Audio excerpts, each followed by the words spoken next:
భారత ప్రభుత్వం ఏర్పాటైన తర్వాత ఎన్డీఏ భారతీయ జనతా పార్టీ నాయకత్వంలోని పార్టీలన్నీ కలిసి ఈ దేశ ప్రజలకి ఏం అవసరం ఉంది అనేటువంటి విషయంలో సుదీర్ఘంగా చర్చించిన తర్వాత ఒక బడ్జెట్ ప్రతిపాదించడం జరిగింది. కాంగ్రెస్ పార్టీ రాష్ట్ర ముఖ్యమంత్రి ఆరోపిస్తున్నట్టు తెలంగాణకి ఏం రాలేదు, గాడిద గుడ్డు వచ్చిందని ఆయన మాట్లాడుతూ ఉన్నాడంటే ఆయన చదువుకున్నది 7వ తరగతి, ఆయన చేసే పని గోడలకేసే సున్నం కాబట్టి అట్లాంటి వాళ్ళకి బడ్జెట్ అర్థం కాదు. కొంచెం చదువుకున్న వాళ్ళని పక్కన పెట్టుకొని చూస్తే బడ్జెట్ ఏమొచ్చింది అనేది కనబడుతుంది. ఇందాక గౌరవనీయులు కేంద్ర మంత్రి గారు చాలా స్పష్టంగా తెలంగాణ రాష్ట్రానికి ఏ పథకంలో ఎన్ని పైసలు వచ్చినాయి అనేది విడమరిచి చెప్పడం జరిగింది.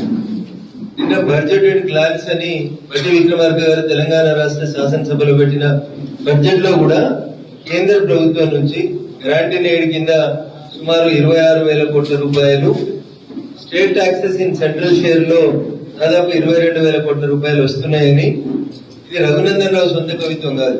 బడ్జెట్ లో బట్టి విక్రమార్క గారు రాసినటువంటి page number 4 budget and glance లో ఉంది. 2 పథకాల కిందనే సుమారు 50,000 కోట్ల రూపాయలు వస్తా ఉన్నాయి. ఇది రేవంత్ రెడ్డి గారికి బడ్జెట్ మీద ఉన్నటువంటి అవగాహన.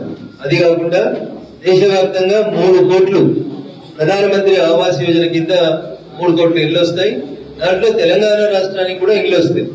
ఆ వచ్చిన ఇళ్లను కాంగ్రెస్ నాయకులు ఇందిరమ్మ ఇళ్ల పేరు మీదకి ఇళ్లు మార్చుకొని చేసేటువంటి కొత్త కథ పెట్టినారు తప్ప వాళ్ళేం కొత్తగా ఇందిరమ్మ ఇళ్లకి ప్రత్యేకంగా డబ్బులు ఇవ్వట్లేదు. అవి ప్రధానమంత్రి ఆవాస్ యోజన కింద దేశవ్యాప్తంగా మంజూరైన 3 కోట్ల ఇళ్లలో తెలంగాణ రాష్ట్రానికి వచ్చిన ఇళ్లకి ఇందిరమ్మ ఇళ్లని పేరు పెట్టుకుని కాంగ్రెస్ పార్టీ ప్రచారం చేసుకుంది. గౌరవనీయులు నరేంద్ర మోడీ గారి నాయకత్వంలో ఇందాక కేంద్ర మంత్రి గారు చెప్పినట్టు ముద్రా లోన్ కింద గతంలో 10 లక్షల రూపాయల లోన్ వస్తే ఇప్పుడు ముద్రా పథకం సక్సెస్ అయింది. పేదింటి బిడ్డలు ముద్రా పథకాన్ని ఉపయోగించుకొని పారిశ్రామికవేత్తలుగా మారుతున్నారనేటువంటి అంశాన్ని దృష్టిలో పెట్టుకుని 10 లక్షల రూపాయల లోన్ ని 20 లక్షల రూపాయలకి ముద్రా పథకం కింద పెంచినటువంటి ప్రభుత్వం ఎన్డీఏ ప్రభుత్వం, నరేంద్ర మోడీ గారి నాయకత్వంలో పనిచేస్తున్నటువంటి ప్రభుత్వం.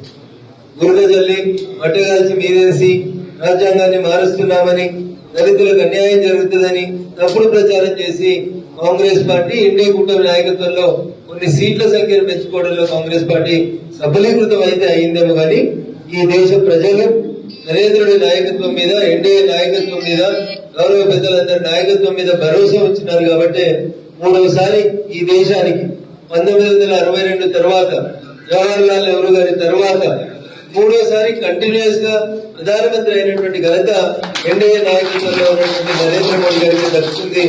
మొదటి నుంచి కూడా నరేంద్ర మోడీ గారు ప్రధానమంత్రి అయినప్పటి నుంచి రిపబ్లికన్ పార్టీ ఆఫ్ ఇండియా నేతృత్వంలో పెద్దలు రామదాస్ అథవాలే గారి నాయకత్వంలో వారు ఎన్డీఏ కూటమిలో భాగస్వామి ఆ రోజు నుంచి ఈ రోజు దాకా దళితుల పక్షాన, పీడితుల పక్షాన, అణగారిన వర్గాల పక్షాన వారు చేస్తున్నటువంటి పోరాటాన్ని మేము అభినందిస్తున్నాయి. ఈ రోజు అంత దూరం నుంచి ఇంత దూరం మా మెదక్ పార్లమెంట్ కు వచ్చి గతంలో 1980 में इंदिरा जी ने जीता, उसके बाद टीआरएस का लीडर केसीआर ने जीता.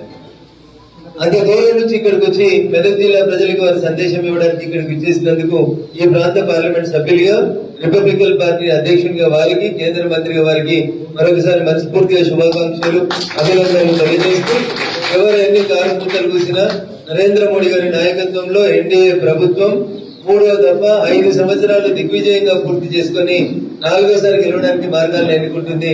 బడ్జెట్ మీద దుష్ప్రచారం చేసేటువంటి వ్యక్తులకి బడ్జెట్ అంటే తెలియదు, వాళ్ళకి దాంట్లో వచ్చే పద్ధతుల గురించి తెలియదని మాత్రమే తెలంగాణ సమాజం భావించాలని కోరుకుంటూ నేను ఒక మాట అడగదలుచుకున్నా రేవంత్ రెడ్డి గారిని చివరిగా మీడియా తరఫున. మా తెలంగాణ పేరు వచ్చిందా బడ్జెట్ లో అని అడుగుతున్నాడు రేవంత్ రెడ్డి. మరి ఉత్తరప్రదేశ్ పేరు వచ్చిందా, రాజస్థాన్ పేరు వచ్చిందా, గుజరాత్ పేరు వచ్చిందా? పోనీ మాకు బడ్జెట్ రాయరాలేదు, నువ్వు బాగా తెలివికల్లోనివి కదా, కొడంగల్ తప్ప మరి మిగతా 118 నియోజకవర్గాలకు ఏమైనా ఇచ్చినావా?